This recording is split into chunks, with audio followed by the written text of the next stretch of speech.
Hello students, welcome to my YouTube channel. तो आज हम एक नया चैप्टर स्टार्ट करने वाले हैं, motion in a plane. HS first year का वीडियो है ये, उसी का कंटिन्यूशन है। तुम अगर मेरे वीडियो फॉलो कर चुके हो तो वहाँ पे तुम देखना motion in a straight line, जो कि चैप्टर 3 था, वो मैंने ख़त्म कर दिया। तो आज जो चैप्टर है वो हमारे पास अकॉर्डिंग टू एनसीईआरटी वो चैप्टर 4 है, मोशन इन ए प्लेन। तो इसके बारे में डिस्कस करेंगे। वीडियो स्टार्ट करने से पहले कह देता हूँ कि बहुत दिन हो गया, मतलब एचएस फर्स्ट ईयर का वीडियो मैं बना नहीं रहा था, थोड़ा सा पर्सनल काम में बिजी था। एट द सेम टाइम मैं सेकंड ईयर का भी वीडियो बना रहा था, ठीक है। तो सॉरी फॉर दैट। चलो फिर से स्टार्ट कर देते हैं। आज से तो मैंने स्टार्ट कर दिया और आई होप कि मैं कंटिन्यू कर पाऊंगा। और अगर पिछले जो वीडियोस हैं, मतलब पिछले जो चैप्टर मैं कह दूं, क्योंकि वो चैप्टर तो खत्म हो गया, वहाँ पे अगर तुम्हारे पास कोई डाउट्स रहता है तो मुझे ज़रूर बताना। मैंने बहुत सारे न्यूमेरिकल्स करवाया, तुम भी खुद से बहुत न्यूमेरिकल प्रैक्टिस करते रहना, ठीक है। डाउट होगा तो ऑब्वियसली कमेंट सेक्शन में मुझे बताना ज़रूर। तो आज का जो हमारे पास चैप्टर है ना, वो है मोशन इन ए प्लेन, ठीक है। तो ये जो चैप्टर है, देखो ये जो चैप्टर है ये एचएस फर्स्ट ईयर का बहुत सारे चैप्टर का बेस है। मतलब बहुत सारे चैप्टर में इसका एप्लीकेशन मिलेगा तुम्हें। अगर तुम एंट्रेंस पॉइंट ऑफ व्यू से बात कर रहे हो तो एंट्रेंस पॉइंट ऑफ व्यू से तो बहुत इंपॉर्टेंट है। अगर नीट और जेई का बात कर रहे हो ना, तो क्वेश्चन तो आता ही है, सिंपल सी बात है, क्वेश्चन तो आता ही है इससे, ठीक है। इस चैप्टर को छोड़ के क्वेश्चन किसी भी ईयर में ऐसा नहीं होगा, मतलब किसी भी ईयर में इस चैप्टर को छोड़ के क्वेश्चन बनाएगा ऐसा होगा ही नहीं, क्योंकि ये तो बेस है ना। ये एचएस फर्स्ट ईयर का बहुत सारे चैप्टर का बेस है। And for your kind information, HS second year में जाके भी जब हम इलेक्ट्रोस्टैटिक पढ़ेंगे, electric field intensity, electrostatic force जो होगा, मैग्नेटोस्टैटिक फोर्स जो होगा, मैग्नेटिक फील्ड जो होगा, वहाँ पे भी हम इस चैप्टर का जो चीज़ सीखेंगे ना इस चैप्टर से, वो वाला चीज़ अप्लाई करने वाले हैं, ठीक है। तो इस चैप्टर में जो हम सीखने वाले हैं ना, इस चैप्टर में पढ़ते हुए हमें बेसिकली देखना, एक जगह पे वेक्टर्स के बारे में बहुत ज़्यादा डिस्कशन होगी। एक टाइम ऐसा आएगा कि हम प्रोजेक्टाइल मोशन के बारे में डिस्कस करेंगे, और एंड में हम थोड़ा सा सर्कुलर मोशन के बारे में भी डिस्कस करेंगे। तो मैंने इन 3 पार्ट्स में इस चैप्टर को डिवाइड कर दिया, इसका कंटेंट को। इसके अंदर तो बहुत कुछ पढ़ना है भाई, बहुत कुछ पढ़ना है। इस टॉपिक का तो मैं पूरा मतलब एनालिसिस करने वाला हूँ, प्रोजेक्टाइल मोशन का और सर्कुलर मोशन का थोड़ा सा इंफॉर्मेशन है इस चैप्टर में, ठीक है। तो इन 3 डिफरेंट कैटेगरीज में मैंने कैटेगराइज किया है मोशन इन ए प्लेन को। तो पहले ये जानने की कोशिश करते हैं कि जो मोशन इन ए प्लेन है एक्चुअली वो क्यों है, what is the requirement of this chapter. Motion in a straight line में क्या छूट गया था जो यहाँ पे आके हमें पढ़ना है मोशन इन प्लेन के लिए, ठीक है। तो पहले वो वाला क्वेश्चन का आंसर ढूंढने की कोशिश करते हैं, धीरे धीरे देखते हैं कि किस तरीके से ये टॉपिक्स ऑटोमेटिकली आ जा रहे हैं हमारे पास। तो चलो स्टार्ट करते हैं। तो मैंने कहा कि हमारे पास एक चैप्टर था motion in a straight line, ठीक है। Motion in a straight line, जहां पे बहुत इलेबोरेटली डिस्कशन किया था मैंने। इसका इंट्रोडक्शन जब दिया था तब मैंने बहुत सारे पॉइंट्स मैंने बताया था। मैंने ये भी बताया था कि इसके बाद हमें इसको पढ़ना है, ठीक है। तो motion in a straight line जो था, अगर तुमने पूरा वीडियो देखा हुआ है तो ये 1 डायमेंशनल मोशन के बारे में ही बात कर रहा था, ठीक है। Motion in a straight line में हमारे पास बहुत सारे फिजिकल क्वांटिटीज ऐसे आए थे जिसका नाम यहाँ पे मैं लिखना चाहता हूँ, जो कि है डिस्प्लेसमेंट, जो कि है वेलोसिटी, जो कि है एक्सेलरेशन। अब तुम कहोगे सर हमने तो स्पीड पढ़ा था, फिर डिस्टेंस भी पढ़ा था, बट मैं स्पेशली इनके नाम लिख रहा हूँ इसलिए कि motion in a straight line में हमने ये सारे फिजिकल क्वांटिटी भी डिस्कस किया हुआ है ना। अब है कि इसको मैंने जब कैटेगराइज किया तो मैंने कहा कि भाई हमें बहुत ज़्यादा वेक्टर्स पढ़ना है इस चैप्टर में। तो शायद तुम मुझे ये कह दो कि सर डिस्प्लेसमेंट या फिर वेलोसिटी या फिर एक्सेलरेशन, ये जो आपने लिखा हुआ है और जो आपने यहाँ पे पढ़ाया है हमें motion in a straight line, ये सारा फिजिकल क्वांटिटी तो सर वेक्टर्स है, हमें तो पता है इसके बारे में, ठीक है। तो ये सारा फिजिकल क्वांटिटी तो वेक्टर्स है, तो आपने कैसे कहा कि यहाँ पे फिर से वेक्टर्स के बारे में पढ़ना है, ठीक है। तो हम ये जानने की कोशिश करते हैं कि एग्जैक्टली करेक्ट कि हमने ये जो फिजिकल क्वांटिटी मैंने वो लिखा हुआ है वो तो वेक्टर्स है, और इसके बारे में हमने डिस्कशन इस चैप्टर में किया हुआ है। फिर मैंने इसको कैटेगराइज करते हुए क्यों पहला पॉइंट ऐसे लिखा कि मुझे वेक्टर के बारे में बहुत ज़्यादा डिस्कस करना है इस चैप्टर में। तो बात यह है कि देखो यहाँ पे जो भी वेक्टर क्वांटिटी हमने कंसिडर किया था मोशन इन स्ट्रेट लाइन में, वहाँ पे हमने क्या किया था, वहाँ पे हमने ये बताया था कि भाई ये जो होगा मोशन, ये वन डायमेंशनल मोशन है, मतलब ये जो वेक्टर होगा ना, इस वेक्टर का जो मूवमेंट होगा, मतलब इस वेक्टर क्वांटिटी का जो डायरेक्शन अगर तुम बताते हो तो इसमें ऐसे होगा कि इसका अगर मान लो इस डायरेक्शन में अगर मैं फॉरवर्ड वर्ड यूज करूं कि फॉरवर्ड डायरेक्शन में पॉजिटिव रिप्रेजेंट कर रहे हो तो बैकवर्ड डायरेक्शन में तुम नेगेटिव रिप्रेजेंट करोगे, बस इतना ही था। बट स्ट्रेट लाइन मोशन होना चाहिए था। तो यहां पे तुम्हारे पास जो वेक्टर्स थे वो पॉजिटिव और नेगेटिव से आराम से हमने इन चीज़ों को इंट्रोड्यूस कर दिया था, क्योंकि वन डायमेंशनल मोशन था तो वेक्टर के लिए हमें अगर साइन देना होता था तो हम ऐसे कहते थे। अगर एक्सिस के बारे में बात करें तो एक्स एक्सिस का ये अगर ओरिजिन है, ये एक्स है और ये एक्स डैश है, तो इस साइड में हमने पॉजिटिव ले लिया, इस डायरेक्शन में मोशन हो रहा है तो, है ना, और इस डायरेक्शन में हो रहा है तो नेगेटिव ले लिया। तो बहुत ही सिंपल सा मतलब कॉन्सेप्ट था हमारे पास motion in a straight line में, क्योंकि बहुत इतना दिक्कत हुआ ही नहीं था, क्योंकि एक ही एक्सिस में मोशन हो रहा था, या फिर वन डायमेंशनल मोशन ऐसे कह सकते हो। ठीक है, तो जरूरी नहीं है कि तुम्हारे पास वन डायमेंशनल मोशन हो, जरूरी नहीं है कि तुम्हारे पास वन डायमेंशनल मोशन ही हो। कैसे? मान लो अगर तुम मान लो यहाँ पे तुम्हारा घर है ए पॉइंट पे, और तुम्हारा घर से मतलब तुम्हें कहीं पे मान लो मार्केट में जाना है, तो तुम्हें अगर तुम्हारे घर से इंस्ट्रक्शन ऐसे दिया कि भाई तुम्हें घर से मान लो बहुत ज़्यादा दूर नहीं है, 2 किलोमीटर, तुम्हें घर से 2 किलोमीटर जाना है, तुम घर से निकले, अब तुम्हें कह दिया, इंस्ट्रक्शन ये दे दिया कि 2 किलोमीटर अगर तुम मूव कर जाओगे ना, ये पॉइंट, इस पॉइंट पे तुम्हारे पास घर है और इस यहाँ से तुम्हें कह दिया कि तुम्हें 2 किलोमीटर जाना है, 2 किलोमीटर जाने के बाद तुम मार्केट में पहुंच जाओगे। अब क्वेश्चन ये आ रहा है कि भाई 2 किलोमीटर में जाऊं, कहाँ से जाऊं, अगर ऐसे जाऊं या फिर इस डायरेक्शन से जाऊं या फिर इस डायरेक्शन से जाऊं, कैसे जाऊं? नेक्स्ट क्वेश्चन तो ये आएगा, this information is not sufficient, this information is not sufficient.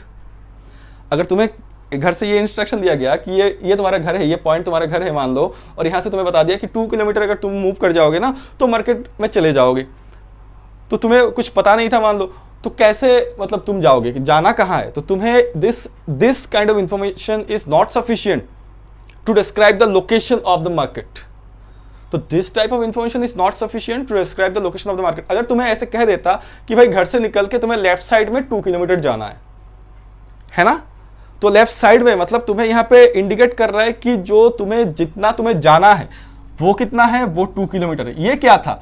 ये एक वैल्यू है, ये एक वैल्यू है, वैल्यू मतलब ये एक मैग्नीट्यूड है, but this magnitude is not sufficient to describe where the market is, है ना। इसके लिए तुम्हें फिर से बोल दिया कि भाई तुम्हें लेफ्ट साइड में जाना है, घर से निकल के लेफ्ट साइड में 2 किलोमीटर जाना है। दैट मीन्स इसके साथ साथ तुम्हारे पास और एक इंस्ट्रक्शन है जो डायरेक्शन है। तो अगर तुम्हारे पास मैग्नीट्यूड और डायरेक्शन दोनों होता है तो फिर तुम अब तुम जा पाओगे, है ना, समझ रहे हो ना। तो इसलिए वेक्टर्स तो बहुत इंपॉर्टेंट है, ठीक है, वेक्टर्स जो है बहुत इंपॉर्टेंट है।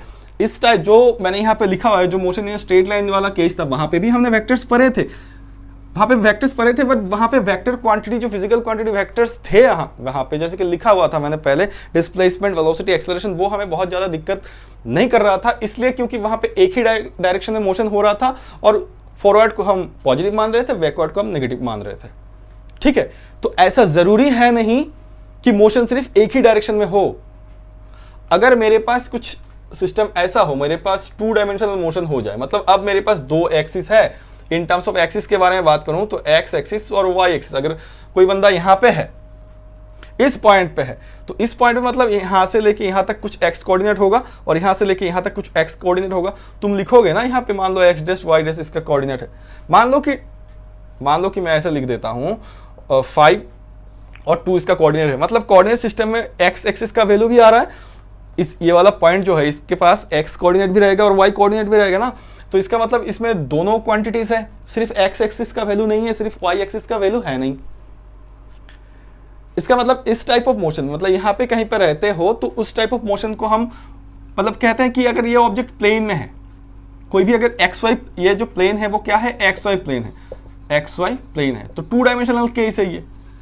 तो बहुत ज़्यादा डिस्कशन, देखो मोशन इन्हें प्लेन ही लिखा हुआ है तो प्लेन के बारे में ही बहुत ज़्यादा डिस्कशन होने वाला है, मतलब 2 डायमेंशनल मोशन के बारे में बहुत ज़्यादा डिस्कशन होने वाला है। बट देन यहाँ से 2 डायमेंशन के बारे में जानते हुए हम आगे इसको एक्सटेंड कर सकते हैं, और आगे एक्सटेंड करके इसी चैप्टर में हम 3 डायमेंशनल केस भी ले लेंगे। 3 डायमेंशनल केस में प्लेन नहीं होगा, वो हम कहेंगे कि स्पेस में है, ठीक है, तब एक्स वाई जेड तीनों एक्सिस आ जाएगा।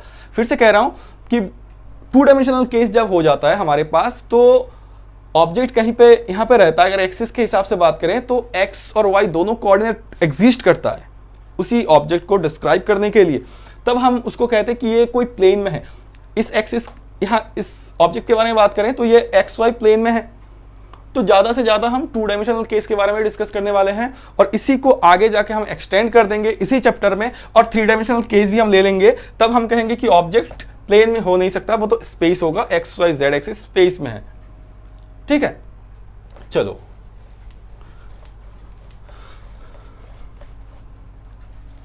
तो देखो हमारे पास जो फिजिकल क्वांटिटीज यहाँ पे लेके डिस्कस करने वाले हैं, तो मैक्सिमम मतलब हम यहाँ पे वेक्टर्स के बारे में ही पढ़ने वाले हैं। वेक्टर्स के बारे में क्यों पढ़ने वाले हैं?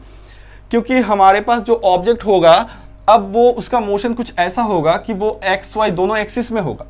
उसका मोशन जो होगा वो दोनों एक्सिस में होगा, किसी एक ही एक्सिस में रिप्रेजेंट, एक ही एक्सिस से हम रिप्रेजेंट नहीं कर सकते। मोशन इन स्ट्रेट लाइन नहीं है हमारे पास। पहले तो हम 2 डायमेंशनल केस ही लेंगे। तो 2 डायमेंशनल केस में अगर तुम्हें रिप्रेजेंट करना है, मान लो तुम्हें रिप्रेजेंट करना है, तो अगर तुम्हारे पास ऐसा है कि ये वाई एक्सिस है, ये एक्स एक्सिस है, ये ऑब्जेक्ट, ये बंदा यहाँ पे है, तो तुम कैसे रिप्रेजेंट करोगे? ये तो ओरिजिन है, तो तुम एक डायरेक्शन देके दिखाओगे कि भाई ये इस डायरेक्शन में है, ये ओरिजिन है, ओरिजिन से लेके इसका पोजीशन यहाँ पे, ये ऑब्जेक्ट ए पॉइंट है। तो इसको रिप्रेजेंट करने के लिए तुम्हें वेक्टर की हेल्प लेना पड़ेगा। जब ये ऑब्जेक्ट एक्स वाई प्लेन में है, ये ए ऑब्जेक्ट जो है, ये अगर एक्स वाई प्लेन में है, तो इसका अगर तुम पोजीशन डिस्क्राइब करना चाहते हो, पोजीशन मतलब ये ओरिजिन से कहाँ पे है, इसको अगर डिस्क्राइब करना चाहते हो तो तुम्हें एक वेक्टर की जरूरत होगी। तो पहले हम ये देख लेते हैं कि वेक्टर जो होता है उसका रिप्रेजेंटेशन कैसे होता है। तो वेक्टर बहुत ही सिंपल रिप्रेजेंटेशन है, एक लाइन खींच लो, ठीक है, 2 एंड में किसी एक एंड को, मान लो ये एंड है तुम्हारे पास और ये और एक एंड है, 2 एंड है, तो एक एंड में तुम्हें एरो देना है और दूसरा एंड ऐसे खाली रहेगा। जो एरो वाला एंड होता है उसको हम हेड ऑफ द वेक्टर कहते हैं, ठीक है, HEAD, या फिर टिप भी कह सकते हैं। और ये जो है ना पॉइंट, ये इसका ओरिजिन मान के चलते हैं, ओरिजिन, ठीक है, या फिर इसको टेल कहते हैं। तो सिंपल सा रिप्रेजेंटेशन है। अगर तुम्हें वेक्टर रिप्रेजेंट करना है तो ऐसे करके रिप्रेजेंट करना है, सिंपल सी बात है, ठीक है। तो यहाँ पे जैसे कि अगर मैं ओरिजिन से रिप्रेजेंट करूँ तो ऐसे रिप्रेजेंट करना है, ठीक है, समझ रहे हो? तो हमने क्या कहा कि motion in a straight line में जहाँ पे हमारे पास एक ही एक्सिस होता था, वहाँ पे ऑब्जेक्ट को रिप्रेजेंट करने के लिए हमारे पास इतना वेक्टर की ज़रूरत हुआ नहीं, इसलिए यूज़ नहीं किया।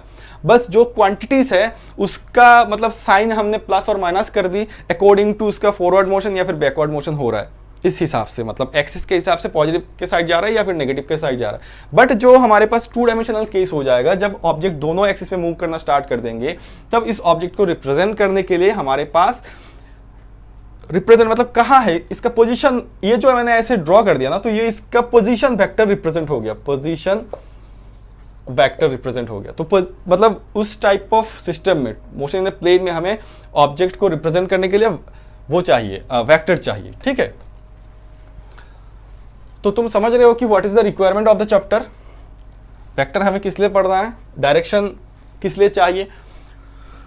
तो फिर से अगर हमारे पास 2 बेसिक फिजिकल क्वांटिटीज होते हैं, जैसे कि स्केलर और वेक्टर, तो ये दोनों, मुझे पता है कि ये दोनों बहुत ही नया टर्म है नहीं तुम्हारे पास, बहुत ही जाना पहचाना सा टर्म है। स्केलर फिजिकल क्वांटिटी वो होता है जिसके यहाँ सिर्फ मैग्नीट्यूड होता है, ठीक है, इसका कोई डायरेक्शन होता नहीं, सिर्फ मैग्नीट्यूड होता है, कुछ वैल्यू रहेगा इसके पास, सिर्फ वैल्यू ही रहेगा। अगर कोई एग्जांपल के बारे में बात करें तो स्पीड हो गया तुम्हारे पास, डिस्टेंस हो गया, टेम्परेचर हो गया, मास हो गया, डेंसिटी हो गया, वॉल्यूम हो गया, ठीक है।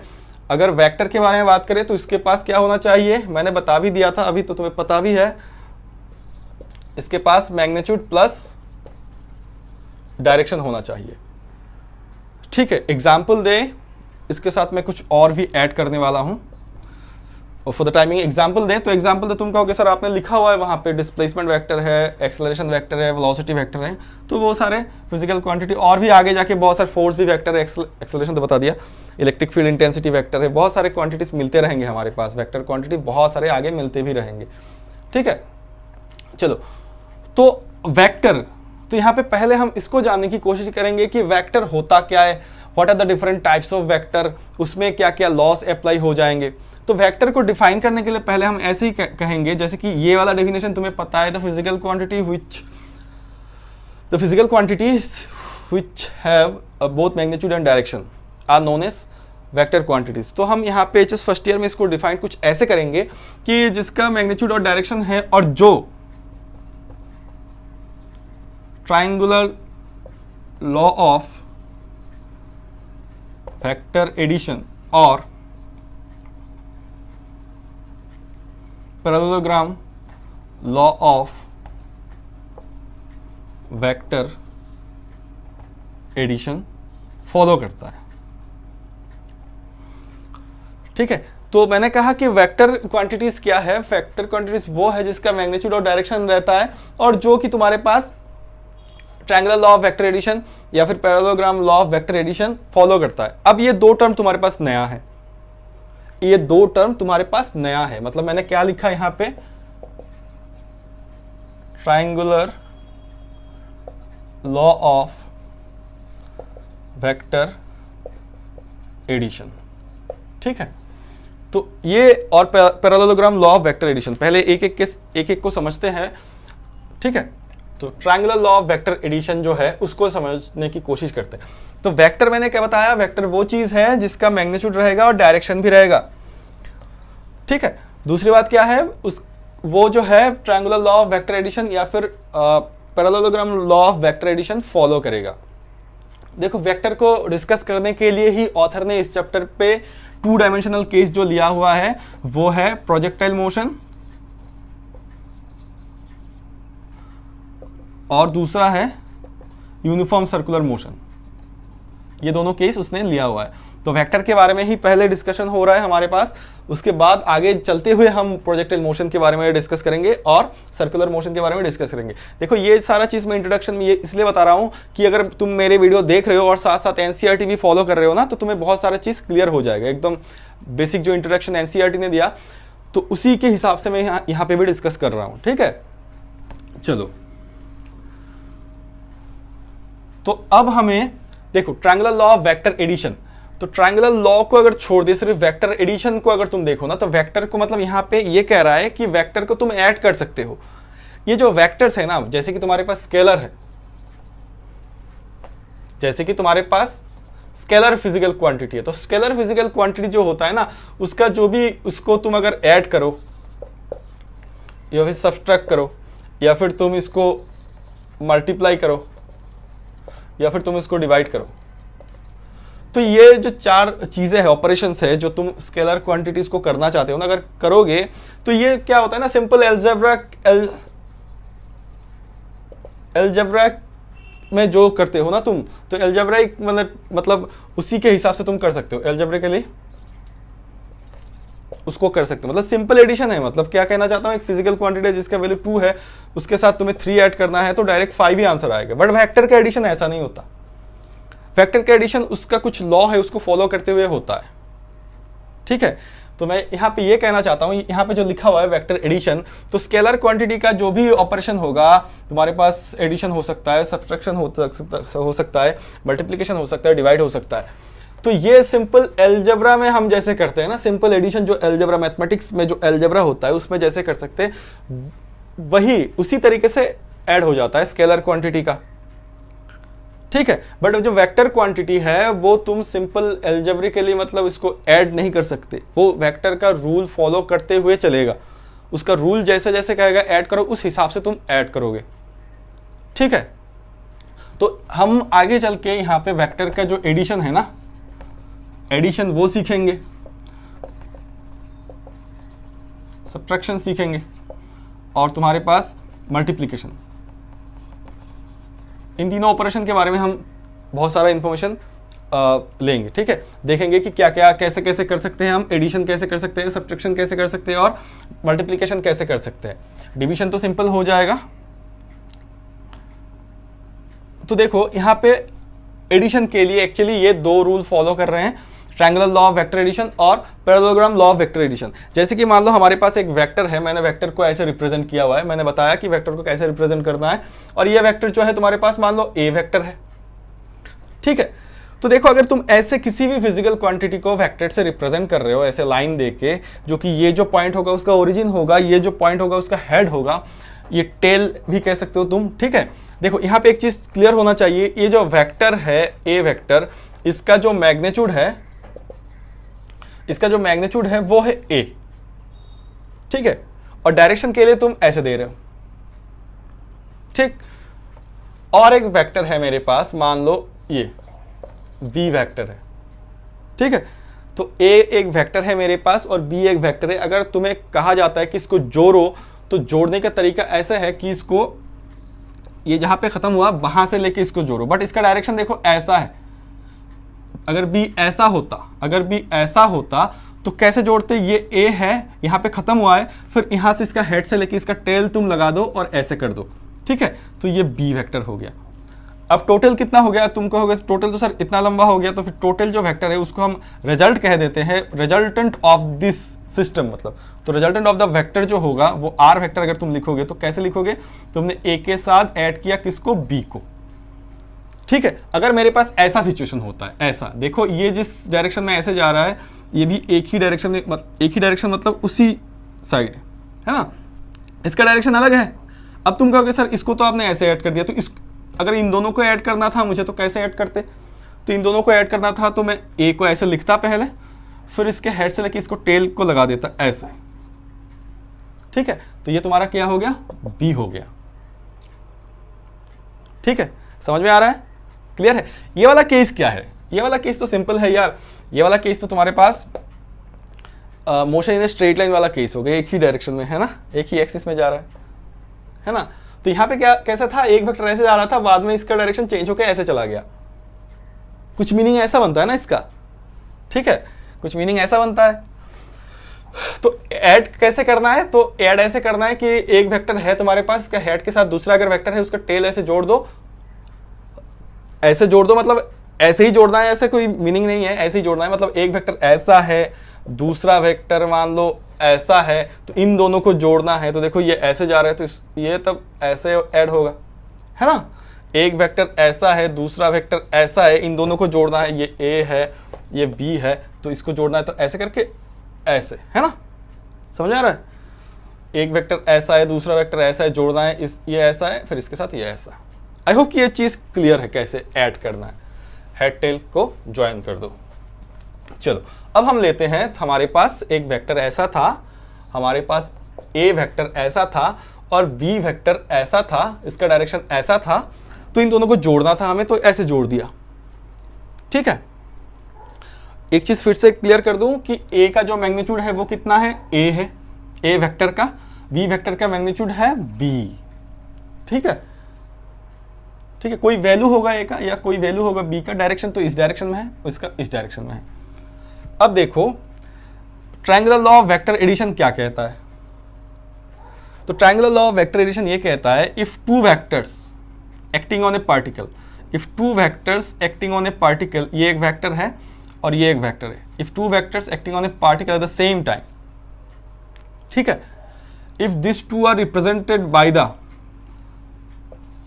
two sides of a triangle, if two vectors acting on a same particle same time, if these two vectors can be represented by the two sides of a triangle both in magnitude and in direction, magnitude और direction, जो भी magnitude है ए का, जो भी magnitude है B का, तो हमारे पास कुछ ऐसा था, इस सिस्टम में था, हमने इसको जब जोड़ दिया था तो जोड़ने के बाद ये मिल गया। ये पहले हमारा इनिशियल कंडीशन था कि एक वेक्टर ऐसे था, कोई ऐसे चल रहा था और कोई ऐसे चल रहा था। जब दोनों को ऐड करने की बात आई तो ये हमारे पास डायग्राम मिला। इस डायग्राम से हम ये वाला स्टेटमेंट जो है triangular law of vector addition, वो मैं बताना चाहता हूँ। देखो triangular law of vector addition तो तुम्हें किताब में मिल ही जाएगा, ठीक है, मैं तो यहाँ पे एक्सप्लेन कर रहा हूँ। तो स्टेटमेंट अगर तुम पढ़ना चाहते हो तो किताब से पढ़ लेना, बट यहाँ पे मैं कह रहा हूँ, मैं इसलिए कर रहा हूं कि मैं पूरा सेंटेंस तो नहीं लिख रहा है ना यहाँ पे।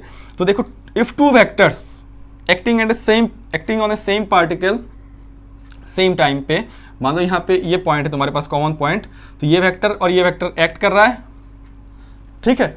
और अगर इन दोनों वेक्टर को तुम किससे रिप्रेजेंट, इन दोनों वेक्टर का तो मैग्नीट्यूड और डायरेक्शन है ही है, इन दोनों वेक्टर का तो मैग्नीट्यूड एंड डायरेक्शन है ही है, और अगर इन दोनों वेक्टर्स को तुम किससे रिप्रेजेंट कर रहे हो कि एक ट्राइंगल के साथ तुम कंपेयर कर रहे हो, इन दोनों वेक्टर को तुम एक ट्राइंगल के साथ कंपेयर कर रहे हो, मतलब if this two can be represented by the two sides of a triangle.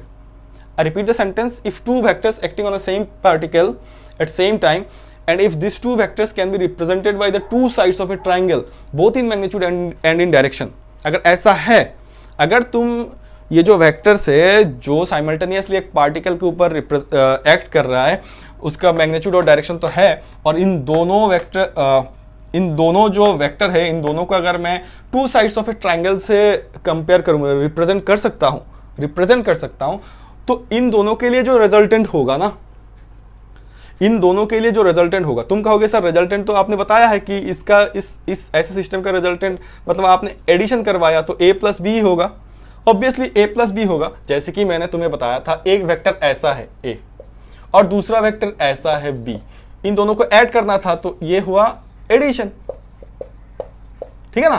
तो टोटल तो हमारे पास इतना आ गया ना, तो टोटल इसका वैल्यू कितना हो गया, a प्लस बी हो गया।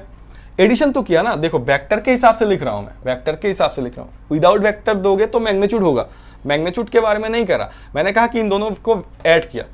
इस हिसाब से अगर a वेक्टर मेरे पास ऐसा है और b वेक्टर मेरे पास ऐसा है, तो इन दोनों को अगर मैंने ऐड किया, इन दोनों को अगर मैंने वेक्टरिकली ऐड किया, कैसे, ऐसे वेक्टरिकली मतलब इसके हेड से इसको टेल को लगाते हुए ऐड किया, तो जो रिजल्टेंट आंसर होना चाहिए वो तो r vector equal to a plus B, ये होना चाहिए। ये तो पक्का है कि एडिशन हुआ, यही होना चाहिए। वेक्टरिकली मैग्नीट्यूड डिफरेंट होगा, आई रिपीट मैग्नीट्यूड डिफरेंट होगा। वेक्टरिकली तुम इसको ऐसे लिख रहे हो कि वेक्टरिकली ये ऐसे ऐड हुआ, वेक्टरिकली मतलब इसके हेड से इसको टेल को तुमने जोड़ दिया है, ये होता है वेक्टरिकली। मैग्नीट्यूड मतलब कुछ न्यूमेरिकल वैल्यू रहेगा।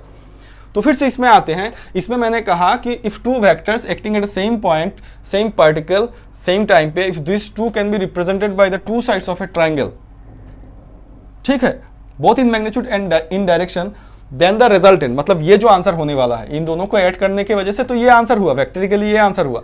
बट थ्योरी क्या कहता है, मतलब ये लॉ क्या कहता है कि देन द रिजल्टेंट मतलब इसके बारे में बात, then the resultant is represented by the third side of a triangle. तो ये तुम्हारे पास ट्राइंगल अगर फॉर्म तुमने करवा दिया तो ये थर्ड साइड होगा। फर्स्ट टू साइड्स क्या कह दिया तुमने स्टेटमेंट में, फर्स्ट टू साइड तुमने कह दिया कि ये दोनों वेक्टर्स है। तुम्हारे सेंटेंस में ही ऐसा है कि if two vectors acting on the same particle, if this two vectors can be represented by the two sides of a triangle both in magnitude and in direction taken in same order, इसको भी याद रखना है, taken in same order, क्योंकि ये तुम्हें book में मिल जाएगा, बाद में कहोगे कि मैंने बताया नहीं। सेम ऑर्डर मतलब जैसे जैसे ऐसे ऑर्डर है ना, ऐसे ऐसे ऑर्डर होता है तो सेम ऑर्डर मतलब ऐसे, बट यहाँ पे देखो ये उल्टा चला गया, ठीक है, तो रिजल्टेंट जो है वो ऑपोजिट ऑर्डर में जाएगा। सेम ऑर्डर मतलब सेम हिसाब से तुम जा रहे हो, मतलब जैसे कि ऐड तुम कर रहे हो ना, एक ऑर्डर मेंटेन करके इसके ऐड के साथ ये, अगर तुमने फिर इसको ऐसे कर दिया तो ये सेम ऑर्डर चल रहा है, ये ऑर्डर जो चल रहा है वो सेम ऑर्डर चल रहा है ना। ये हेड है, ये टेल है, ये हेड है, ये टेल है, ये हेड है, ये टेल है, तो सेम ऑर्डर सेम चल रहा है। तो स्टेटमेंट में ये भी मिल जाएगा तुम्हें, टेकन इन सेम ऑर्डर। तो इन दोनों के लिए जो ऑर्डर है वो तो सेम हुआ है, सेम ऑर्डर हुआ, ये देखो ऐसे सेम ऑर्डर हुआ है ना। तो फिर से मैं स्टेटमेंट बता रहा हूँ, वैसे बुक में तुम्हें स्टेटमेंट मिल जाएगा, मैं सारा पॉइंट्स को यहाँ पे क्लियर कर रहा हूँ। तो मैं स्टेटमेंट में मेरा जो लाइन्स है मतलब उस सेंटेंसेस को मैं क्लियर कर रहा हूँ। If two vectors acting on the same particle, if this two vectors can be represented by the two sides of a triangle both in magnitude and in direction taken in same order.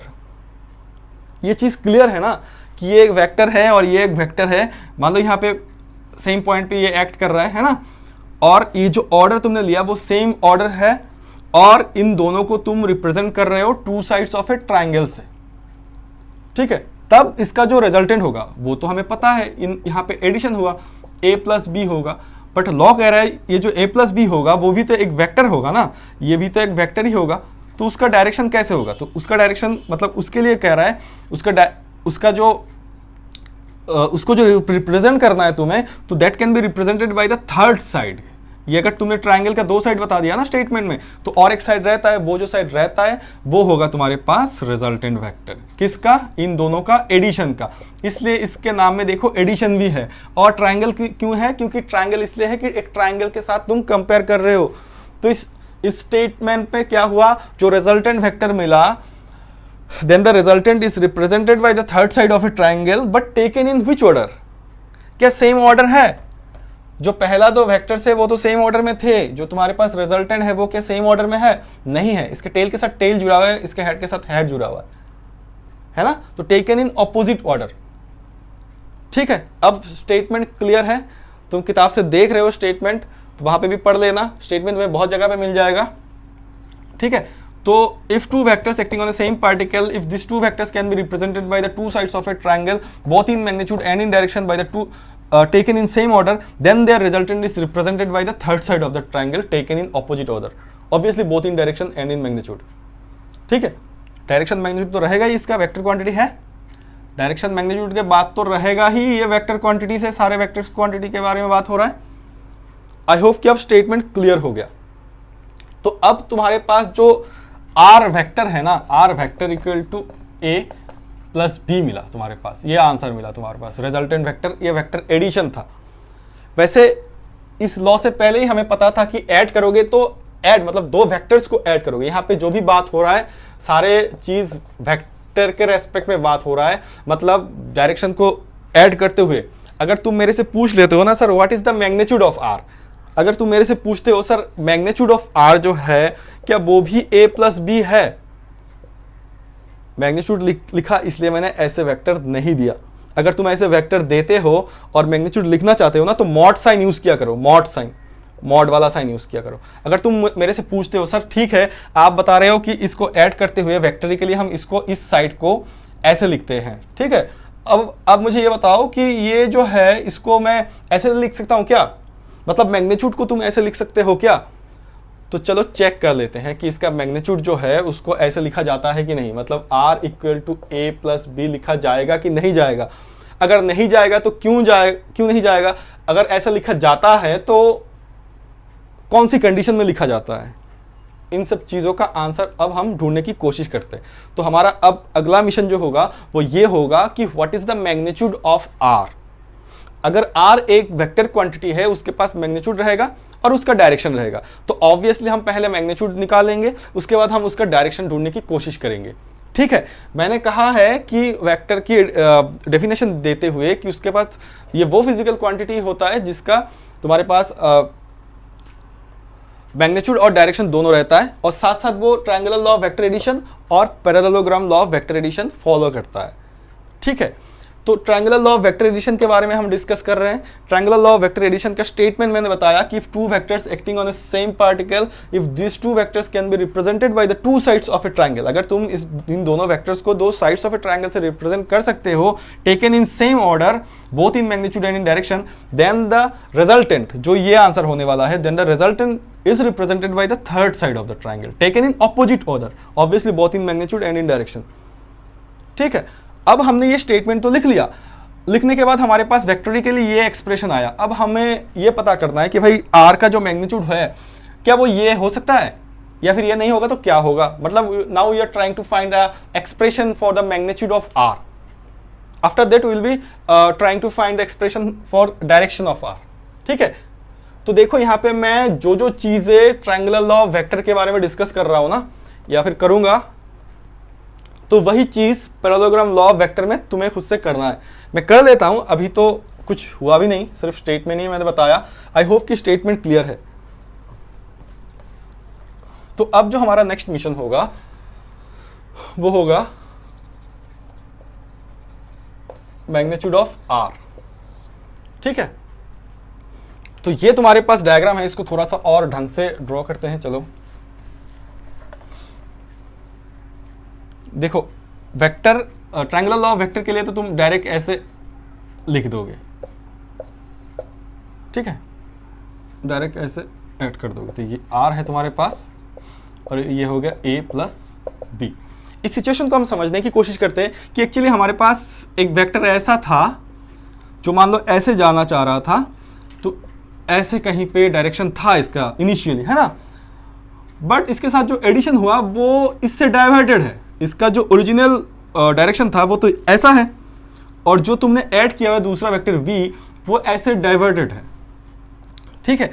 तो ultimately इन दोनों के बीच में जो angle हो रहा है वो कितना हो रहा है, ultimately what is the angle between A and B. तो सिचुएशन को समझने की कोशिश करो, ये वाला एंगल नहीं होगा। मान लो मैं ऐसे कहता हूं कि एक ऑब्जेक्ट है वो इस डायरेक्शन में जाना चाहता था, बाद में इसने मूव करते हुए इस डायरेक्शन में चला गया, है ना, ठीक है। तो ओरिजिनल इसका डायरेक्शन ये था और ओरिजिन से इसने कितना शिफ्ट हुआ, तो कहोगे इतना शिफ्ट हुआ, ठीक है, क्लियर है। तो ये वाला एंगल होता है, ये वाला जो एंगल होता है ना, यहाँ पे मैंने एक्सटेंड किया हुआ है इसको, ठीक है। ये एंगल तुम्हारे पास थीटा है। थीटा इज व्हाट, तो यहाँ पे लिख देता हूं theta is the angle between, ये एंगल का सिंबल दिया मैंने, ए वेक्टर एंड बी वेक्टर। तो क्या बताया मैंने, ए का ओरिजिनल तुम्हारे पास देखो डायरेक्शन क्या था, यहाँ पे था, इससे डाइवर्ट होते हुए ऐसे चला गया, तो एंगल थीटा हुआ, क्लियर है। ये वेक्टर का साइन हेड है ना, यहाँ पे आर है। अब देखो यहाँ पे मैग्नीट्यूड ऑफ आर निकालने के लिए मैं यहाँ पे एक परपेंडिकुलर ड्रॉ कर रहा हूं, ठीक है। अब अगर मैं तुमसे पूछूं, यहाँ पे अब मैं थोड़ा सा नेमिंग कर देता हूं, पी क्यू आर एस, ठीक है। अब देखो अगर मैं तुम्हें ऐसे कहता हूं कि भाई एस आर जो है, एस आर का वैल्यू कितना है, ये सारा चीज देखो क्लियर हो जाना चाहिए एकदम। एस आर का मतलब इतना लेंथ के बारे में बात कर रहा हूं, इतना लेंथ के बारे में बात कर रहा हूं मैं, सिर्फ लेंथ, ये सिर्फ एक लेंथ है, ये कोई फिजिकल मतलब वेक्टर क्वांटिटी नहीं है। तो इतना लेंथ किससे रिप्रेजेंट कर रहा हूं, ए वेक्टर से। मैग्नीट्यूड क्या है, ए है। तो अगर मैं एस आर के बारे में बात करूं, यहाँ पे एस आर वेक्टर लिख देता हूं, तब अलग चीज है, वेक्टर मैंने नहीं लिखा, सिर्फ इस लेंथ के बारे में बात कर रहा हूं। तो मैंने पहले ही बता दिया था, ए वेक्टर का मैग्नीट्यूड ए है, बी वेक्टर का मैग्नीट्यूड बी है, ठीक है। तो अगर फिर से मैं कहूं कि भाई पी आर जो है उसका वैल्यू कितना है, तो तुम कहोगे सर मैग्नीट्यूड ऑफ बी होगा, है ना। ये क्या है, मैग्नीट्यूड ऑफ ए, ये क्या है, मैग्नीट्यूड ऑफ बी, ये गिवन है हमारे पास, ठीक है। ठीक इसी तरह अगर मैं पी एस के बारे में बात कर रहा हूं, तो तुम कहोगे सर ये तो आर है, मैग्नीट्यूड क्या है, आर है, ठीक है। तो इसी को तो निकालना है हमें, इसी को तो निकालना है, मैग्नीट्यूड ऑफ आर लिखा हुआ है, तो मैग्नीट्यूड ऑफ आर को ही निकालना है, मतलब पीएस के वैल्यू निकालेंगे, मैग्नीट्यूड निकालेंगे। तो चलो मैग्नीट्यूड निकालने के लिए देखो, ये सारा चीज तुमने लिख लिया, एंगल जो था। मैग्नीट्यूड निकालने के लिए देखो हम एक काम करते हैं, ये मैंने परपेंडिकुलर ड्रॉ किया हुआ है, मैंने बता दिया, तो लिख ले हैं therefore in right angle triangle P Q S. इसमें अगर तुमने पिथागोरस या पाइथागोरस कहो, इसको अप्लाई कर देते हो, तो तुम ऐसे लिखोगे P S square equal to S Q square plus P Q square. Simple सा ज्योमेट्री है ना, this square equal to this square plus that square, है ना।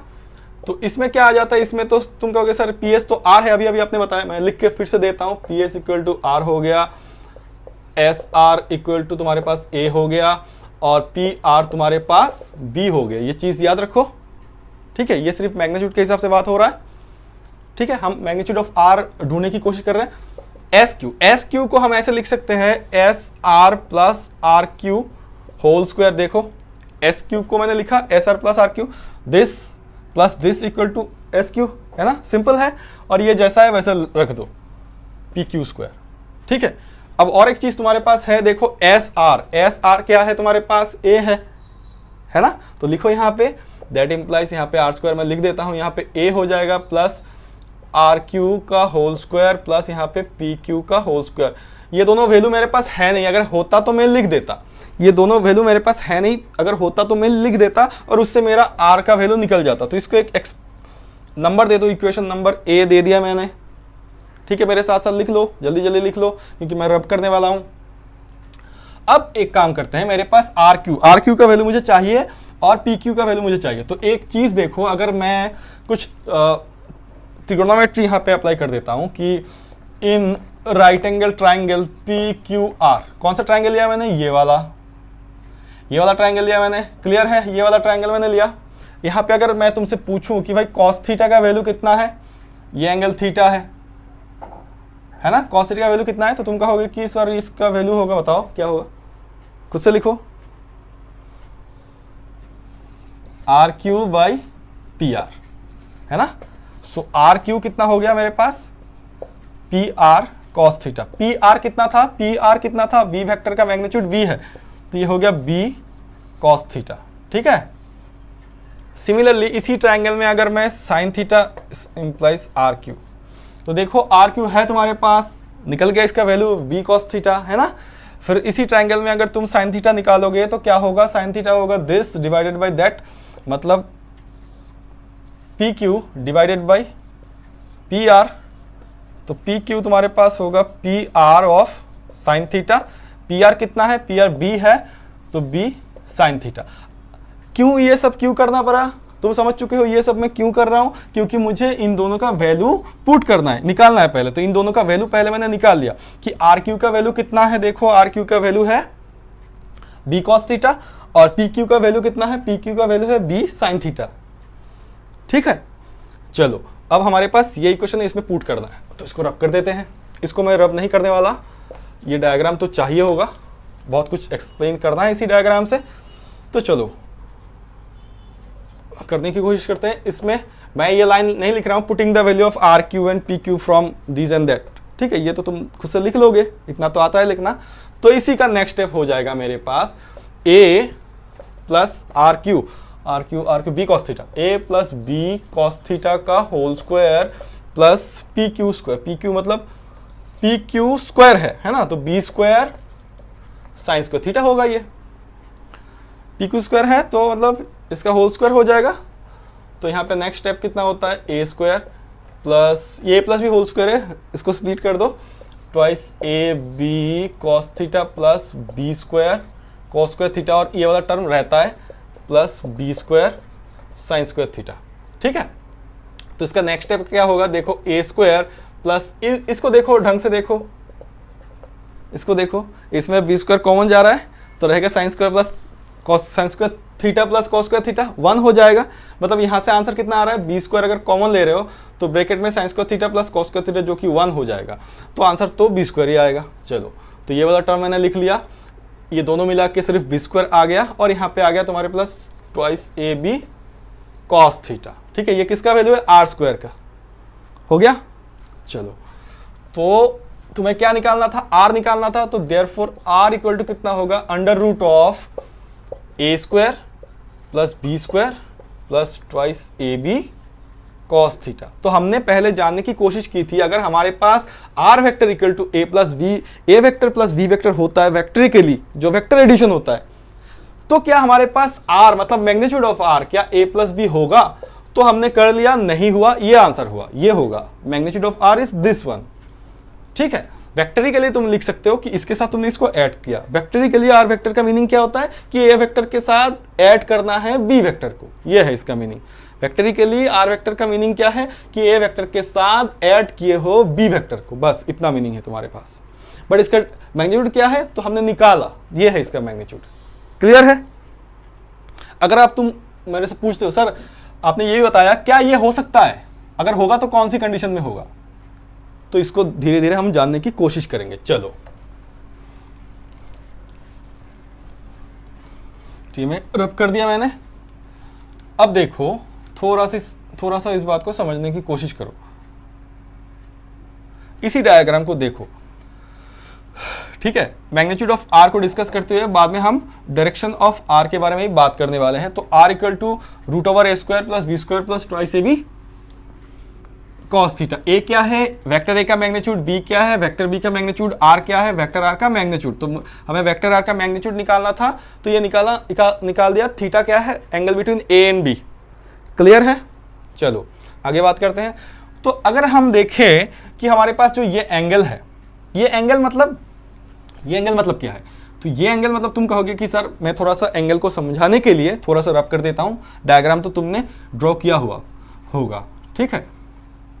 मान लो मेरे पास बी वेक्टर ऐसा है, मान लो मेरे पास बी वेक्टर ऐसा था, तो अब तुम कहोगे सर ऐसा था तो एंगल छोटा हो गया और आर वाला एंगल भी छोटा हो गया, ठीक है। वैसे ये वाला एंगल मैंने बताया नहीं, इसको छोड़ दो। मान लो बी वेक्टर ऐसा नहीं, मान लो बी वेक्टर था ऐसा, ए वेक्टर यहाँ पे था और बी वेक्टर ऐसा था, तो ये एंगल और छोटा हो गया। मान लो बी वेक्टर था ऐसे और भी छोटा हो गया, मान लो बी वेक्टर था ऐसे, तो तुम कहोगे सर ये तो वो वाला केस हो गया, आपने जो पहले बताया ए है और इससे बी है, ये तो मोशन इन स्ट्रेट लाइन वाला एक ही डायरेक्शन में चल रहा है सर, ऑब्वियसली चल रहा है, बट यहाँ पे तो हम ये तो पता लगा सकते हैं कि थीटा इज व्हाट। तुम कहोगे सर थीटा तो यहाँ पे देखो सर ए वेक्टर और बी वेक्टर के बीच में जो एंगल था, तो ए वेक्टर और बी बीच अब तो कोई एंगल है ही नहीं, 0 डिग्री हो गया ना,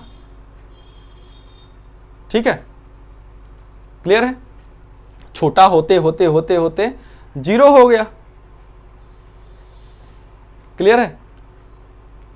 चलो ऐसा मत सोचना कि थीटा 180 डिग्री हो गया, तुम शायद ऐसे सोच रहे हो, अगर तुम ऐसे सोच भी रहे हो ना तो सिंपल सी बात है, मैं क्लियर कर देता हूं, वैसे क्लियर तो कर ही दिया। मान लो ये एंगल है, कितना हो सकता है, ये एंगल कितना हो सकता है, मान लो ये एंगल 30 डिग्री हो सकता है, मान लो।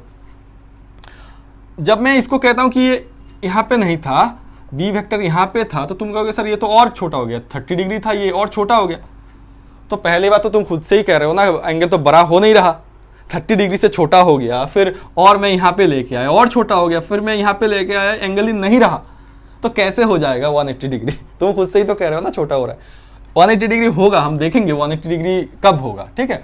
पहले इसको देख लेते हैं, अगर थीटा इज 0 डिग्री, तो हमारे पास रिजल्टेंट क्या हुलिया क्या होगा, देख लो, ये हो जाएगा ए स्क्वायर, ये हो जाएगा बी स्क्वायर, ये हो जाएगा twice A B cos 0 degree. अगर इफ थीटा इज 0 डिग्री तो ये होना चाहिए आर का वैल्यू, तो हो जाएगा तुम्हारे पास a square plus B square cos 0 मतलब 1 होता है, तो ये ट्वाइस ए बी होगा। अब तो तुम कहोगे सर ये ए स्क्वायर प्लस ट्वाइस ए प्लस बी स्क्वायर हो गया, तो ये तो आपका हो जाएगा ए प्लस बी का होल स्क्वायर, ठीक है, तो ये क्या हो जाएगा ए प्लस बी हो जाएगा।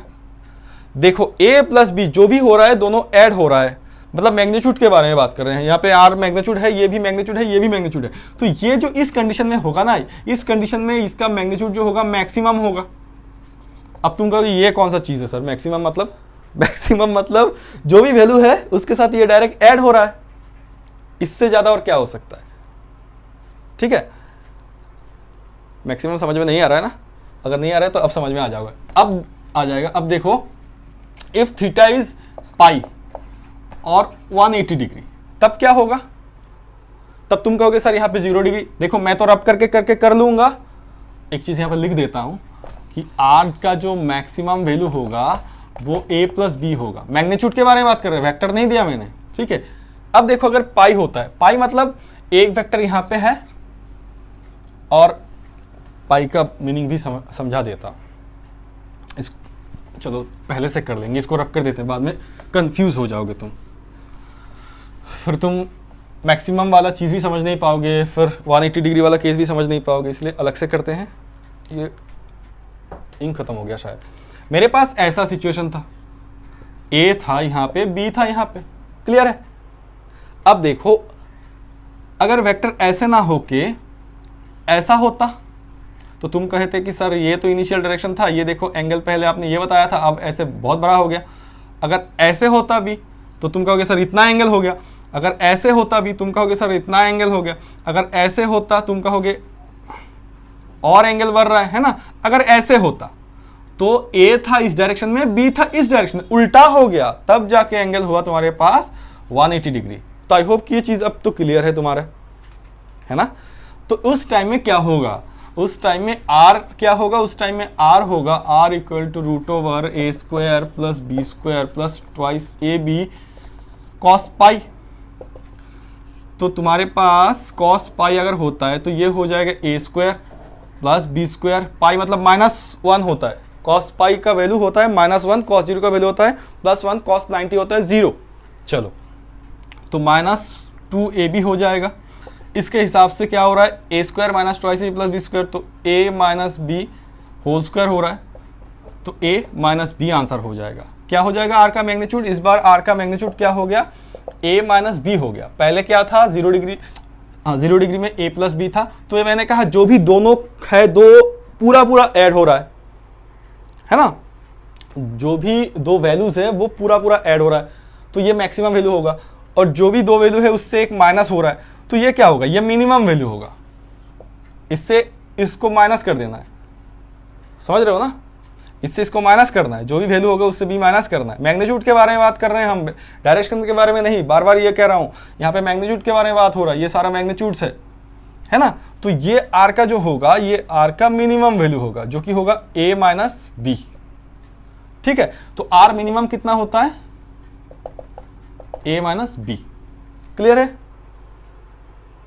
ठीक है, सिंपल मैथमेटिक्स है, बट इसको भी समझना है। अब देखो एक इंटरमीडिएट स्टेज लेते हैं, फिर से समझने की कोशिश करो, इस चीज को समझने की कोशिश करो, समझ जाओगे। ये जो केसेस कर रहे हैं ना, फर्स्ट केस में थीटा 0, सेकंड केस में थीटा पाई ले लिया मैंने। अब देखो फिर से देखते हैं, मेरे पास ए वेक्टर इस डायरेक्शन में था और बी वेक्टर इस डायरेक्शन में था। तब मैं कह रहा था ये इनिशियल डायरेक्शन था, इसके साथ वी का एंगल जो हुआ, जो डाइवर्ट हो गया, जितना डिविएट हो गया, ये थीटा एंगल हो गया, है ना। अब अगर मैं कहता हूं कि ये एंगल यहां पे ले आओ, तो तुम कहोगे सर अभी अभी तो आपने पाई वाला केस करवाया। रुक जाओ थोड़ा सा, पाई वाला केस नहीं करवाएंगे, बट इतना तो समझ लो कि ये एंगल थीटा बड़ा हो गया, है ना। अब अगर मैं इसको वी वेक्टर को ऐसे मानता हूं, तो तुम कहोगे सर ये तो आपने पूरा परपेंडिकुलर ड्रॉ कर दिया, ये तो 90 डिग्री है, ऑब्वियसली ये भी 90 डिग्री होगा, तब तो दोनों एंगल सेम हो जाएगा। ठीक है, अब थीटा कितना है, तुम कहोगे सर इस केस में तो थीटा आपका 90 डिग्री हो गया, तब आर कितना होगा, तब आर होगा √a² plus b² plus twice AB cos 90, है ना।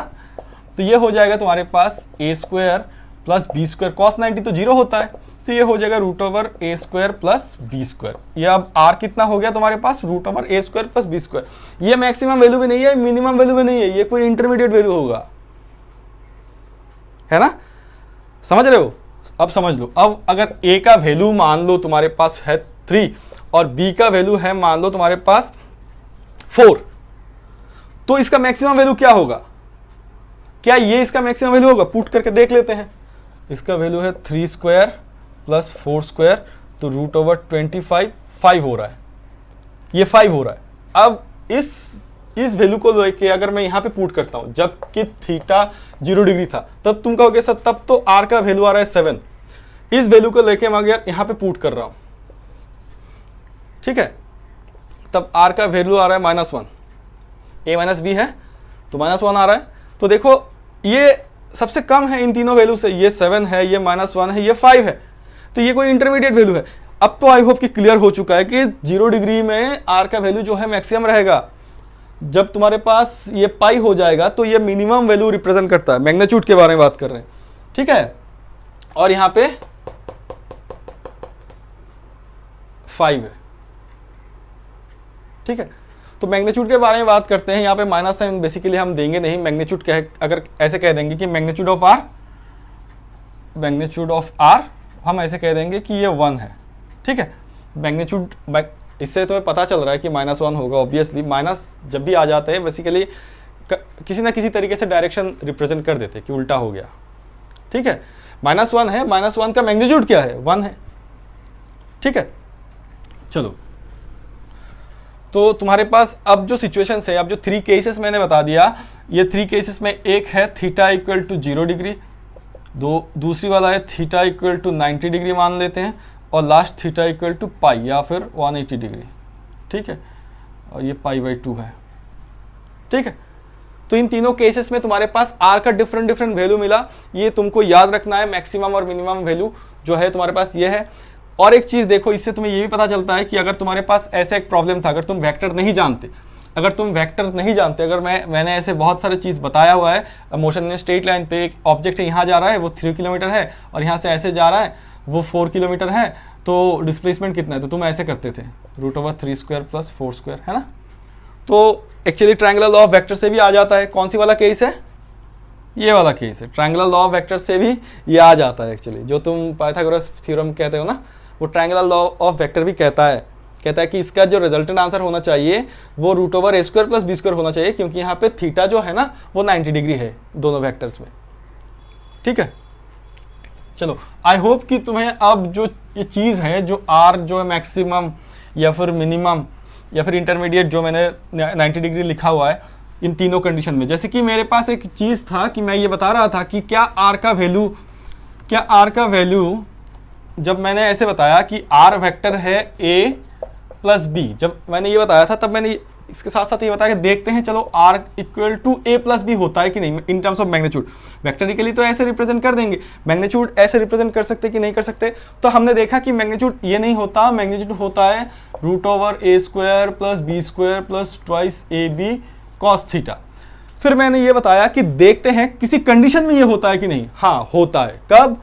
जब थीटा इक्वल टू मैं 0 डिग्री ले लूंगा, और ये वैल्यू क्या होगा? ये वैल्यू उस सिस्टम का मैक्सिमम वैल्यू होगा।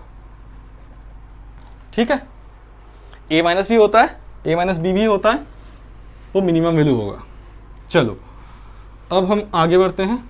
अब हमारे पास क्या रहता है? हमारे पास डायरेक्शन रहता है। डायरेक्शन हम निकालेंगे। हमारे पास ऐसे था डायग्राम तुम ड्रॉ कर चुके हो, उसी में करना है, अलग से डायग्राम नहीं ड्रॉ करना है। ठीक है, मैंने रब कर दिया इसलिए कर रहा हूँ। ये था मेरे पास थीटा, ये था ये P Q R। नाम अगर चेंज हो गया ना तो प्लीज़ देख लेना, मैंने तो रब कर दिया तो प्लीज़ देख लेना नेमिंग अगर चेंज हो गया। ये तुम्हारे पास R था जो कि A प्लस B था। अब देखो ये R जो है ये तुम्हारे इनिशियल डायरेक्शन से कितना एंगल गया है, तो मान लेते हैं अल्फा। ठीक है, यहाँ से अल्फा। एक चीज़ तुम फिजिकली समझने की कोशिश करो, ये जो अल्फा है ना ये थीटा के ऊपर डिपेंड करेगा। बहुत सारे फिजिकल क्वांटिटी के ऊपर डिपेंड करना है इसको, साथ साथ थीटा के ऊपर भी डिपेंड करेगा। कैसे? देखते हैं। देखो ये मेरे पास A है और ये मेरे पास B है। ठीक है, तब ये एंगल थीटा था, तब उसके कॉरस्पॉन्डिंग ये एंगल अल्फा मैंने बताया। अगर मेरे पास B ऐसा ना होके, अगर मेरे पास B ऐसा ना होके ऐसा होता तो तुम कहते ये एंगल अल्फा है सर, सॉरी ये एंगल थीटा है सर, तब अल्फा कैसे होता? तो अकॉर्डिंगली अल्फा भी ऐसे चलता और छोटा हो गया। देख रहे हो ना, थीटा के साथ इसका प्रोपोर्शनलिटी देख रहे हो ना। अगर तुम कहते कि मेरे पास ऐसा है A, और फिर से ड्रॉ कर लेता हूं, ये इस चीज में ये अल्फा था, ठीक से लिखो, अल्फा था, और ये मेरे पास थीटा था। अगर B ऐसे ना हो कि B ऐसा होता तो तुम कहते ये आपके पास थीटा है जो कि 90 डिग्री हो जाएगा, बट ये आपके पास अल्फा है, अकॉर्डिंगली अल्फा भी चेंज हो गया। अल्फा क्या रिप्रेजेंट कर रहा है? अल्फा रिप्रेजेंट कर रहा है कि आर का डायरेक्शन यहाँ पे है, यहाँ पे है, इस साइड पे, किस साइड पे, मतलब आर का डायरेक्शन अल्फा दे रहा है। समझ रहे हो? आर का जो डायरेक्शन है वो अल्फा दे रहा है। तो इस हिसाब से ये मेरे पास परपेंडिकुलर था। एक चीज मैं फिर से बता देता हूं, काइंडली ये नेमिंग तुम देख लेना, मैंने फिर से ड्रॉ करके दिया, शायद उल्टा पुल्टा हो जाएगा पहले डायग्राम से। तो पहले डायग्राम तुम्हें दूसरा डायग्राम ड्रॉ करना है नहीं, इसी डायग्राम से पहले जो डायग्राम तुमने ड्रॉ किया उसी से करना है। उसका नेमिंग के हिसाब से तुम लिखना, मैं तो इसके नेमिंग के हिसाब से लिख रहा हूं, तुम अपना नेमिंग के हिसाब से लिखना। चलो, तो डायरेक्शन देखना है, मतलब अल्फा के बारे में बताना है हमें। अल्फा के बारे में बता दिया तो आर का डायरेक्शन के बारे में बता दिया कि भाई आर ऐसे जा रहा है, ऐसे जा रहा है, ऐसे जा रहा है, कैसे जा रहा है। ठीक है, तो हम इन राइट एंगल ट्राइंगल लिखते हैं, in right angle triangle PQS। तो in right angle triangle PQS में अगर मैंने tan अल्फा लिखा, ठीक है, तो PQS ये वाला नेमिंग तुम्हारे हिसाब से होगा, तो PQ by SQ, PQ by SQ। ठीक है, ये हो गया तुम्हारे पास। अब तुम्हारे पास देखो tan alpha equal to PQ कितना था यार? PQ कितना था? PQ था B sine theta, B sine theta. मतलब ये वाला साइड कितना था तुम्हारे हिसाब से, नेमिंग के हिसाब से तुम देख लो। जब R का मैग्नीट्यूड मैंने निकाला था तब ये वाला साइड कितना निकला था? B साइन थीटा होगा ऑब्वियसली। ठीक है, SQ को मैं ऐसे लिख सकता हूं SR प्लस RQ। ठीक है, ये तुम्हारे हिसाब से जो भी था इन दोनों को स्प्लिट करके मतलब लिखना है ना। अब देखो ये क्या है, ये तो B साइन थीटा है ऊपर, ये है A, ये तो A हो गया, और ये हो गया प्लस ये B cos थीटा। देख लेना इस लेंथ का आंसर है B cos थीटा, निकाला हुआ था मैंने, इस साइड पे निकाला हुआ था, तुमने अपने कॉपी पे लिखा हुआ होगा। ठीक है, तो तुम्हें क्या चाहिए? अल्फा चाहिए, तो अल्फा हो जाएगा। देखो ये इन्वर्स फंक्शन होता है, और जो कि तुम्हें फर्स्ट ईयर में मिल ही जाएगा। वैसे इतना रख दोगे तब भी चलेगा, इतना आंसर रख दोगे तब भी चलेगा, tan alpha equal to this इतना रख दोगे तब भी चलेगा। बट मैं यहाँ पे इंटेंशनली अल्फा इसलिए लिख रहा हूँ कि मैंने ये बताया हुआ है कि अल्फा ही डायरेक्शन देगा एक्चुअली। tan अल्फा रखोगे, बहुत सारी किताब में तुम्हें इतना ही मिल जाएगा, नॉट एन इशू, ये फाइनल आंसर रख सकते हो। बट हम बेसिकली ये कहते हैं ना इन टर्म्स ऑफ अल्फा, एंगल कितना मूव हो रहा है। तो अल्फा इक्वल टू ये 10 उस साइड में जाएगा तो 10 इनवर्स हो जाएगा, इसको हम 10 इनवर्स कहते हैं, 10 inverse of B sine theta by A plus B cos theta. तो ये तुम्हारे पास फाइनल आंसर हो गया। ठीक है, तो यहां तक हमारे पास जो है मैग्नीट्यूड ऑफ आर और डायरेक्शन ऑफ आर जो है उसका हमने एक्सप्रेशन लिख लिया, निकाल लिया। हमने triangular law of vector addition जानने की कोशिश की। हमने triangular law of vector addition इसलिए जानने की कोशिश की क्योंकि हमने जब वेक्टर का वेक्टर को डिफाइन किया तब हमने ये बताया कि vector is that physical quantity which is having both magnitude and direction and which must follow parallelogram law of vector और ट्रायंगुलर लॉ ऑफ वेक्टर। तो इस हिसाब से मैंने ट्रायंगुलर लॉ ऑफ वेक्टर को कैसे सॉल्व करना है, कैसे उससे तुम्हें मैग्नीट्यूड ऑफ आर निकालना है, कैसे तुम्हें डायरेक्शन ऑफ आर निकालना है, एडिशन का मतलब क्या होता है, कैसे ऐड किया जा सकता है, वेक्टर को रिप्रेजेंटेशन वेक्टर का रिप्रेजेंटेशन कैसा है, वो सब मैंने बता दिया है। अब हमारे पास रहता है पैरेललोग्राम लॉ ऑफ वेक्टर। तो इसके बारे में थोड़ा सा मैं बता दूंगा, पूरा चीज़ होमवर्क रहेगा, पहले बात समझ लो, पूरा चीज़ ही तुम्हारे पास होमवर्क रहेगा, ये तुम्हें खुद से करना है। और यहाँ खुद से करना मतलब उसमें से भी magnitude and direction of R तुम्हें निकालना है। ठीक है, तो बात को सुन लो, अगर हमारे पास एक वेक्टर ऐसा है और एक वेक्टर ऐसा है, ये ए वेक्टर है, ये बी वेक्टर है। ठीक है, अगर हमने इन दोनों वेक्टर को to sides of a parallelogram मान लिया, टू एडजेसेंट साइड्स, ये बहुत इंपॉर्टेंट पॉइंट है।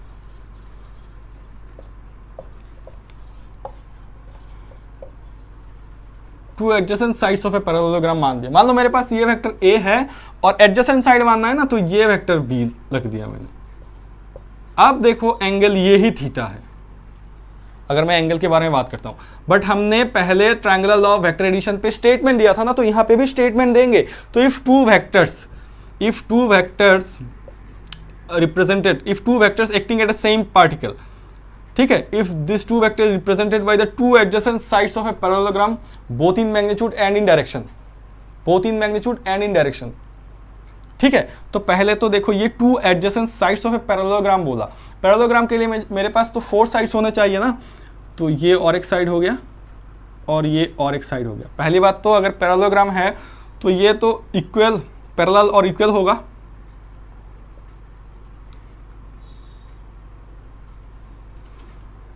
अब तुम मेरे से पूछ सकते हो कि सर हमारे पास तो ये दो ही वेक्टर थे, इन दोनों को ड्रॉ करने का क्या जरूरत थी? क्योंकि तुमने स्टेटमेंट में ये बोला हुआ है कि if two vectors acting at a same particle, if these two vectors can be represented by the two adjacent sides of a parallelogram। तुम मेंशन कर रहे हो ना कि पैरेललोग्राम किस टू एडजेसेंट साइड से तुम कंपेयर कर रहे हो इन दोनों वेक्टर्स को, इसलिए वो पैरेललोग्राम कहाँ है, तो उसको ड्रॉ किया मैंने, कंप्लीट किया, ये है। अब पैरेललोग्राम के कॉन्सेप्ट के हिसाब से, पैरेललोग्राम का जो डेफिनेशन है उसके हिसाब से ये वाला साइड सेम होता है और पैरेलल टू ईच अदर होता है, और ये वाला साइड सेम होता है और पैरेलल टू ईच अदर होता है। तो ये वी वेक्टर है, तो इस हिसाब से ये भी वी वेक्टर होगा। मतलब मैं अगर मैग्नीट्यूड कहूँ, मैग्नीट्यूड ये बी है तो ये भी बी होगा, इसका मैग्नीट्यूड ए है तो इसका मैग्नीट्यूड भी ए ही होगा। ठीक है, क्लियर है? तो हमारे पास वेक्टर तो ये दोनों थे और एंगल हो गया ये थीटा। वेक्टर तो हमारे पास ये दोनों थे और ये एंगल हो गया थीटा। फिर से स्टेटमेंट कहते हैं कि अगर हमारे पास if two vectors acting at a same particle, if this two vectors can be represented both in magnitude and in direction by the two adjacent sides of a parallelogram, then their resultant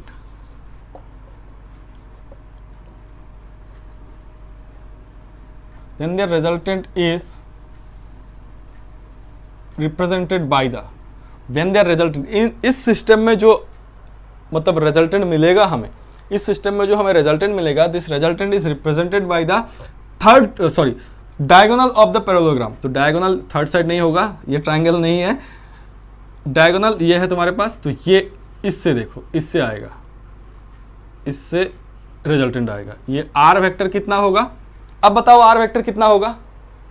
अब तुम कहोगे sir आपने सिखाया था कि ऐसे और ऐसे अगर वेक्टर होता है, ये आपके पास है एक वेक्टर, इसका हेड के साथ ये टेल जुड़ा हुआ है और ये ए वेक्टर है, ये बी वेक्टर है, तब आपने कहा कि R equal to A plus B लिखना है, क्योंकि आपने मुझे सिखाया कि हेड के साथ टेल जोड़ना है। अब तुम कहोगे सर आपने तो यहाँ पे टेल है, ये भी टेल है, ऐसे ऐसे जोड़ दिया, तो मैं R equal to A plus B कैसे लिखूँ? R equal to A plus B तो नहीं होगा यहाँ पे, तो पहली बात तो होगा, क्यों?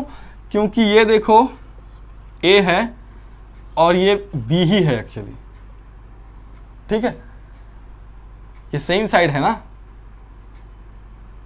ये दोनों सेम होता है। तो R इक्वल टू अल्टीमेटली तुम देखो कहीं ना कहीं तुम्हें ट्रायंगुलर लॉ ऑफ वेक्टर ही दिख रहा है, अगर मैं इसको रफ कर दूं इस पोर्शन को, है ना। तो R vector equal to A plus B vector, ठीक है। बस ट्रायंगुलर और पैरेललोग्राम लॉ ऑफ वेक्टर के बारे में तुम्हें ये याद रखना है कि ट्रायंगुलर लॉ ऑफ वेक्टर में जो एडिशन हो रहा है, देखो यहाँ पे एक वेक्टर यहाँ से है, हेड से लेके टेल इस साइड से गया हुआ है, ठीक है, तब ये एंगल होता है ये वाला। ये triangular law of vector addition के बारे में बात कर रहे हैं। पैरेललोग्राम में तुम देखो ऐसे चल रहा है, इस टेल के साथ इस टेल चल रहा है ना। तो पैरेललोग्राम लॉ ऑफ वेक्टर तुम्हें तब यूज करना है अगर तुम्हारे पास सेम पॉइंट से दो वेक्टर निकलते हैं ऐसे, या फिर ऐसे कह सकते हैं कि ये एक वेक्टर है और ये एक वेक्टर है, मतलब सेम पॉइंट पे दोनों का हेड है या फिर सेम पॉइंट पे दोनों का टेल है, तब तुम parallelogram law of vector addition के बारे में बात कर रहे हो। अगर तुम्हारे पास हेड के साथ टेल जुड़ा है तब तुम triangular law of vector addition के बारे में बात कर रहे हो, याद रखना, ठीक है। ये बच्चे समझते नहीं है कि कब triangular law of vector addition apply करना है, कब parallelogram law of vector addition apply करना है। Triangular law of vector addition में तुम्हारे पास हेड के साथ टेल जुड़ा हुआ होगा, बट पैरेललोग्राम में तुम्हारे पास टेल के साथ टेल या फिर हेड के साथ हेड जुड़ा होगा, तब एंगल ये होगा, थीटा एंगल ये होगा। तो यहाँ पे थीटा एंगल ये है। अब देखो ये और ये पैरेलल है ना, ठीक है। अगर मैंने यहाँ पे ऐसे परपेंडिकुलर ड्रॉ किया इसके एक्सटेंडेड के साथ, तो ये एंगल ये और ये पैरेलल है, तो ये एंगल थीटा है, तो ये एंगल भी थीटा ही होगा, ठीक है। फिर से एक बार ड्रॉ कर लेते हैं, क्योंकि ये तुम्हारा होमवर्क है, तुम्हें मुझे बताना है कि इस सिस्टम में रिजल्टेंट का मैग्नीट्यूड कितना होगा और डायरेक्शन कितना होगा। बट मैं आंसर कह देता हूँ कि आंसर तो भाई सेम ही होगा। Triangular law of vector addition में जो भी आंसर मिला तुम्हें वही आंसर मिलेगा, सेम आंसर मिलेगा। तो ये A वेक्टर है तुम्हारे पास, ये B वेक्टर है तुम्हारे पास। तुमने कहा कि इन दोनों जो वेक्टर्स है इसको तुम two adjacent sides of a parallelogram के साथ कंपेयर कर रहे हो। If this two can be represented by the two adjacent sides of a parallelogram, ठीक है। तो पहले हमने क्या कर दिया, पैरेललोग्राम को ही ड्रॉ कर दिया, और पैरेललोग्राम की कॉन्सेप्ट के हिसाब से ये वाला साइड सेम होता है, ये B वेक्टर है, ये भी B वेक्टर है, ये A वेक्टर है, ठीक है। तब तुमने कहा इस सिस्टम में जो रिजल्टेंट होगा वो पासिंग थ्रू द डायगोनल होगा, उस पॉइंट से जहां पे तुमने दो साइड एडजेसेंट साइड लिया हुआ है, ठीक है। तो ये तुम्हारे पास रिजल्टेंट हुआ, और ऑब्वियसली इसका वैल्यू भी क्या होता है, A plus B vector, A vector plus B vector. अब तुम कह रहे हो कि ये पूरा एंगल थीटा है, तुमने क्या किया कि तुमने ये परपेंडिकुलर ड्रॉ किया हुआ है, इसको एक्सटेंड किया, ये एंगल थीटा है तो ये एंगल भी थीटा ही होगा। अब तुम्हें क्या चाहिए, मैग्नीट्यूड ऑफ R चाहिए, तो तुम इसी जगह पे, इस जगह पे, मतलब मैं नाम अगर दे दूं, ये P है, ये Q है, ये R है, ये S है, तो तुम P Q S को ही कंसिडर करोगे, और यहाँ पे पिथागोरस या पाइथागोरस जो भी कहो तुम, इसको अप्लाई कर दोगे, ठीक है। करते हुए फिर से ये वाला ट्रायंगल लोगे, ये वाला ट्रायंगल लोगे, ये वाला ट्रायंगल लेके तुम वो जो मैंने निकाला था ना, ये इस PQ का लेंथ और RQ का लेंथ, वो तुम्हें निकालना है। फिर उसी इक्वेशन में जो पहला इक्वेशन था उसमें पुट कर दोगे तो सेम आंसर आएगा। फिर तुम्हारे पास अल्फा कौन होगा, तो अल्फा ये वाला एंगल होता है, ये वाला एंगल होता है ना। फिर से तुम्हें इस ट्रायंगल में tan अल्फा लिखना है। अब तुम समझ चुके हो, तुम खुद से कर लेना, ये तुम्हारे पास होमवर्क है, तो तुम मुझे ज़रूर बताना, ठीक है। तो ये तुम्हारे पास होमवर्क है, ये तुम मुझे ज़रूर बताना। आई होप कि triangular law of vector addition जो है वो क्लियर है। अगर ये क्लियर है, और दोनों तीनों केसेस मैंने बताया था, थीटा इक्वल टू 0 डिग्री में क्या होगा, थीटा इक्वल टू 90 डिग्री में क्या होगा, थीटा इक्वल टू 180 डिग्री में क्या होगा, मैक्सिमम वैल्यू क्या होता है, मिनिमम वैल्यू क्या होता है, ठीक है। वही सब चीज़ें यहाँ पे सेम चीज़ें रिपीट हो जाएंगे। बस तुम्हें ये याद रखना है कि triangular law of vector addition में दो वेक्टर ऐसे ऐड होते हैं, एक के हेड के साथ दूसरे के टेल जोड़ना है। Parallelogram law of vector addition में तुम्हारे पास ऐसे होगा कि इसके टेल के साथ टेल जुड़ा हुआ है, या फिर इसके हेड के साथ हेड जुड़ा हुआ है, ठीक है। तब ये वाला एंगल थीटा होगा, और इसमें ये वाला एंगल, इन दोनों का बीच में एंगल इतना है। ये वेक्टर यहाँ पे जा रहा था, ये वेक्टर इतना गया, है ना, ये एंगल थीटा है। तो आई होप कि इतना क्लियर है। तो नेक्स्ट वीडियो में अगर तुम्हें parallelogram law of vector addition कर नहीं पा रहे हो, बताने के बाद भी अगर ऐसा होता है, हो सकता है मे बी, ये तभी होगा जब तुम triangular law of vector addition नहीं समझोगे। तो अगर नहीं समझे हो तो कमेंट में जरूर बताना, तो मैं parallelogram law of vector addition next video में करवा दूंगा। अदरवाइज हम नेक्स्ट वीडियो में ना वेक्टर्स के डिफरेंट टाइप्स जो होते हैं ना उसके बारे में ज़्यादा डिस्कस करेंगे। आगे चलकर हम वेक्टर के सब्ट्रैक्शन कैसे करते हैं, एक वेक्टर से दूसरा वेक्टर कैसे सब्ट्रैक्ट किया जाता है वो सीखेंगे, मल्टीप्लिकेशन भी सीखेंगे धीरे धीरे। तो चलो आज का वीडियो इतना ही। आई होप कि वीडियो तुम्हें अच्छा लगा होगा। तो वीडियो अगर अच्छा लगा तो तुम जरूर लाइक करना और अपने दोस्तों के साथ शेयर करना। Thank you very much.